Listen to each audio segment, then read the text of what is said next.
নমস্কার, জয় শ্রী গণেশ। স্বাগতম আপনাদের প্রত্যেককে আজকের বিশেষ পর্বের অনুষ্ঠানে। আজকে মূলত আমরা যে রাশিটিকে নিয়ে চর্চা করছি বা আলোচনা করছি, রাশিটি সিংহ।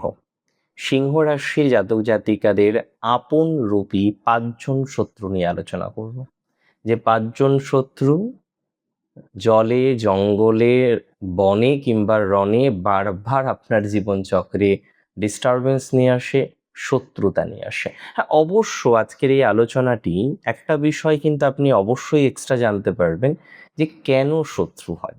অন্যবার তো আমরা আলোচনা করি যে শত্রু হয়, গোপন শত্রু বা ওপেন এনিমি দুটোই সিংহের আছে, কিন্তু শত্রুরা কেন হয়? এই উদার রাশিটির শত্রু কেন হয়? সিংহ উদার রাশি, অগ্নিতত্ত্বের রাশি। হেল্পিং নেচার সিংহের মধ্যে প্রচুর, তবে সেই হেল্প কেউ জোর করে সিংহের থেকে নিতে পারে না। শতপ্রণোদিত হয়ে সিংহ রাশির জাতক বা জাতিকারা তারা হেল্প করে। সিংহ রাশি অত্যন্ত আত্মসম্মান, এদের আত্মসম্মান বোধ প্র্যাকটিক্যালি দেখার মতো। এবং হয় না, বর্ন লিডার, জন্মগতভাবে লিডার, এটা হচ্ছে সিংহ। বনের রাজা সিংহ যেমন বনের প্রত্যেকটি প্রাণীদের বিচার বিশ্লেষণা, হেল্প, সহযোগিতা সব করে, তেমনি রাশির রাজা সিংহ সেও কিন্তু এই মানুষের পাশে এসে দাঁড়ায়, বারবার দাঁড়ায়, বারবার পাশে এসে দাঁড়ায় আর বারবার শত্রুতার শিকার হয়। আপনারা প্রশংসা শুনতে ভালোবাসেন। সিংহ রাশির টাকা দেওয়ার দরকার নেই, একটু প্রশংসা দরকার। এরা প্রশংসা শুনতে ভালোবাসে। রাজকীয় ইগো নিয়ে অনেক ক্ষেত্রে আমি দেখেছি পথ চলে, কিন্তু দুনিয়াটা না বড় বিচিত্র, যেখানে আর বাকি ৫ জন মানুষ আপনার এই আভিজাত্য, আপনার এই রাজকীয় সরলতার সুযোগ নিয়ে বারবার আপনার সাথে শত্রুতা করে চলে। দেখুন, সিংহ রাশির জাতক জাতিকারা আমি ম্যাক্সিমাম ক্ষেত্রে দেখেছি মানসিকভাবে প্রচন্ড একা। মঞ্চের সামনেরটা আমরা সবাই দেখতে পাই, back stage, behind the scene সব ক্ষেত্রে আমরা দেখতে পাই না। তাই সিংহ রাশি জাতক জাতিকারা যতই অ্যাক্টিভ হোক না কেন, একটা টাইমে গিয়ে চূড়ান্ত একাকিত্বের মধ্যে ভোগে। হ্যাঁ, এরা বিজ্ঞ, এদের প্রজ্ঞা আছে, কিন্তু শত্রুতার কারণেও এদের জীবনে বিভিন্ন রকম ডিস্টারবেন্স আসে। অনেক ক্ষেত্রে দেখা যায় যে সমস্ত মানুষের উপর আপনি ভরসা করলেন, তারা আপনার ভরসাটা রাখলো না, আপনার ইগো, আপনার প্রজ্ঞা চুরমার হয়ে গেল। এই যে প্রবণতাটা, এটা প্রায়শই সিংহ রাশির দেখতে পাই। সিংহ রাশির ষষ্ঠ হচ্ছে শনির ঘর, মকর রাশির ঘর। তাহলে মাথায় রাখতে হবে, এমন কোনো মানুষ যে হয়তো শ্রমিক, যে হয়তো খুব প্র্যাকটিক্যাল, ঠান্ডা মাথায় কূটনীতিক ষড়যন্ত্র করে, এরকম কোনো মানুষ সিংহ রাশিকে কিন্তু প্রচন্ড বিপদে ফেলে। সিংহ রাশির চলুন ৫ জন শত্রুর সাথে পরিচয় করিয়ে দিই। ফার্স্ট, আপনার চাটুকার কোনো অনুগামী। এমন কোনো মানুষ, সে রেগুলার বেসিসে আপনার স্তুতি গাইছে, আপনাকে বারবার বারবার অতিরিক্ত প্রশংসার মধ্যে ফেলার চেষ্টা করছে। সিংহ রাশি এমনিতেই তোষামোদ শুনতে ভালোবাসে, আপনি মানুন আর না মানুন, প্রশংসা আপনার বড্ড প্রিয়, এটা কিন্তু মানতে হবে। তবে এই সুযোগ সন্ধানী কিছু চাটুকার অনুগামী আপনার জন্য সব থেকে বড় শত্রু হয়ে দাঁড়ায়। এরা এরা সামনে আপনাকে রাজা বানাবে, সামনে আপনার প্রশংসায় পঞ্চমুখ থাকবে, নানা রকম দয়া মায়া ইত্যাদির উদাহরণ দেবে, এবং কোনো বড় দায়িত্ব, বড় কোনো তথ্য, বড় কোনো অর্থ এরা এরা কিন্তু পেয়ে যাবে, কিন্তু দিন শেষে এরা আপনার আড়ালে সেই ক্ষমতার শিখর কিন্তু ধীরে ধীরে ধীরে ধীরে ধীরে ধীরে কাঁপতে শুরু করবে। এরা আপনার পতন ঘটিয়ে আপনার আসনে বসার স্বপ্ন দেখে। সিংহ রাশির দ্বিতীয় শত্রুকে জানেন? আপনার কর্মক্ষেত্রে শ্রমিক, আপনার নিম্ন পদস্থ কোনো কর্মচারী, বা এমন কেউ যার ডেজিগনেশন হায়ারকি অনুসারে আপনার থেকে লো। মকর রাশি শ্রমজীবী রাশির কারক, তাই সিংহ রাশির অধীনে কাজ করা কোনো ছোট বা মাঝারি কর্মীরাই আমি দেখেছি এদের প্র্যাকটিক্যাল শত্রু হয়ে ওঠে। আপনারা যাদের উপর খুব দয়া দেখাবেন, মাঝে মধ্যে একটু আর্থিক সহযোগিতা করলেন, একটু তার অ্যাপ্রাইজালের জন্য চেষ্টা করলেন, হ্যাঁ, এই মানুষগুলোই না আপনার বিরুদ্ধে একটা সিন্ডিকেট তৈরি করে, একটা দল তৈরি করে।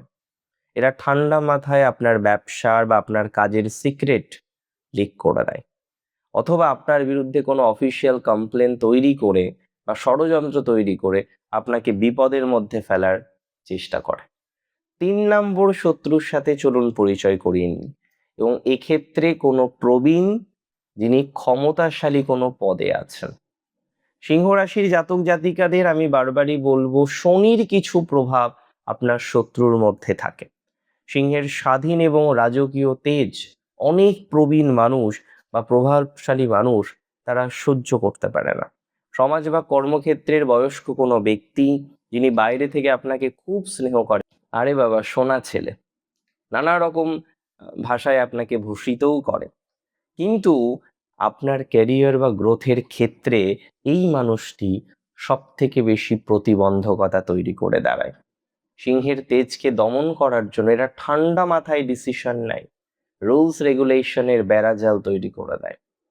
সিংহ রাশির চতুর্থ শত্রুর সাথে পরিচয় করায় আপনার পিতার দিক থেকে চেনা কোনো বংশগত শত্রু।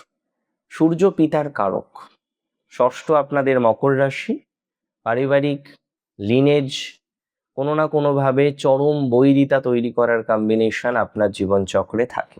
এমনকি জ্যাঠা, কাকা কিংবা তাদের সন্তানরা যারা বাইরে খুব সামাজিক বা পারিবারিক সম্পর্ক বজায় রাখবে, কিন্তু ভেতরে ভেতরে পিতার সম্পত্তি, পিতার সম্মান বা পৈতৃক কোনো অধিকার নিয়ে আপনার সাথে চূড়ান্ত অব্যবস্থা তৈরি করে দেবে। এবং যে কারণে আপনি দেখবেন অনেকেরই, সিংহ রাশি জাতক জাতিকাদের, হ্যাঁ আপনারা তো পৈতৃক বিষয়টাকে খুব সম্মান করেন, কিন্তু এই জায়গা থেকেই দেখবেন মোস্টলি শত্রুতা আপনার আসে। এবং কোনো ধীর স্থির হিসাব রক্ষক কোনো বন্ধু যার মাথাটা খুব ঠান্ডাভাবে চলে। সিংহ রাশি কিন্তু আবেগপ্রবণ হয়ে মাঝে মাঝে সিদ্ধান্ত নেন খরচ করা, কিন্তু আমি দেখেছি সিংহ রাশির কোনো হিসেবি বন্ধু যে সব সময় খুব চুপচাপ থাকছে, নিজের কোনো তথ্য শেয়ার করছে না, কিন্তু সিংহের সব তথ্য সে নিয়ে নিচ্ছে, সব ইনফরমেশন সে নিয়ে নিচ্ছে, এই মানুষগুলো আপনার ক্রেডিট নিজের নামে চালায়। দেখুন, আমি বারবার বলছিলাম মেষ রাশি অনেকটাই নারকেলের মতো, বৃষ রাশি মাটির প্রদীপের মতো, মিথুন রাশি কাচের প্রিজমের মতো, কর্কট রাশির জাতক জাতিকাদের যদি উদাহরণ দেওয়ার চেষ্টা করি, তারা হচ্ছে মুক্ত, ঝিনুকের মধ্যে মুক্তর মতো। আর সিংহ হচ্ছে সোনার রাজমুকুট, একটা খাঁটি সোনার রাজমুকুট। আর খাঁটি সোনা বলেই আগুনে যেমন সোনা দিলে না খাঁটি হয়, উজ্জ্বল হয়, আপনার জীবনের সমস্ত লড়াই আর শত্রুদের ষড়যন্ত্র পার করার পর আপনি আরো বেশি শক্তিশালী হয়ে ওঠেন বারবার। আপনাদের ব্যক্তিত্বে একটা জন্মগত রাজকীয় ভাব থাকে। আপনারা ছেঁড়া বা গাঁথা গায়ে দিলেও আপনাদের চাল চলন থাকে ঠিক রাজার মতোই, আর আপনার শত্রুদের এই জায়গাটাতেই বুক জ্বলে ওঠে। মঘা নক্ষত্রের জাতক জাতিকারা তারা তাদের বংশের ঐতিহ্য, আত্মসম্মান নিয়ে প্রচন্ড সচেতন থাকে। এদের শত্রু তৈরি হয় অতিরিক্ত আভিজাত্য দেখানোর ফলে। মঘা অতিরিক্ত আভিজাত্য দেখিয়ে ফেলে, অন্যকে ছোট করার অভ্যাস মাঝে মাঝে মঘার চলে আসে, এবং কথার মধ্যে অহংকার একটা প্রকাশিত হয়, তাই চারপাশের বন্ধুদের আপনি শত্রু বানিয়ে ফেলেন। পূর্ব ফাল্গুনী নক্ষত্রর বিলাসিতা, আরাম, আয়েশ, রোমান্স সব পছন্দ করে। এদের শত্রুতা তৈরি হয় মাঝে মাঝে এদের অতিরিক্ত আলসেমি এবং অতি সহজে বিশ্বাস করে কমফোর্ট জোনে চলে যাওয়ার জন্য। আপনার দুর্বলতা, আপনার সবলতা আপনি আড্ডায় বলে ফেলেন, আর সেই আড্ডার ছদ্মবেশী বন্ধুরা সেই দুর্বলতাকে পরবর্তীকালে ব্ল্যাকমেল করেন বা হাসাহাসির পাত্র রূপে আপনাকে পরিগণিত করে। উত্তর ফাল্গুনী পরোপকারী, তেজস্বী, দায়িত্বশীল। এদের শত্রু তৈরি হয় এদের অগ্নি সদৃশ্য ক্রোধ এবং সবকিছু নিজের নিয়ন্ত্রণে নিয়ে আসবো এই মেন্টালিটির জন্য। কোন কোন পয়েন্টগুলোকে জোর দিলে ভালো থাকবে? নাম্বার 1, চাটুকারিতা থেকে দূরে থাকুন, যারা চাটুকার তাদের থেকে দূরে থাকুন। নাম্বার 2, কর্মচারীদের উপর কড়া নজর রাখুন। নাম্বার 3, রাগের মাথায় কোনো সিদ্ধান্ত নেবেন না। দেখুন, আপনার সাম্রাজ্যের রাজা হচ্ছেন আপনি, আপনি রাজা রাশি, সোনার মুকুটের ন্যায় খাঁটি হচ্ছেন আপনি, তাই কোনো ছদ্মবেশী আপনার মুকুট কেড়ে নিতে পারবে না যদি আপনি সতর্কে থাকেন। ভালো থাকুন আপনারা প্রত্যেকে, সুস্থ থাকুন, শ্রী গণেশের কৃপায় থাকুন, সংকোচহীনভাবে জোরে বলুন জয় শ্রী গণেশ।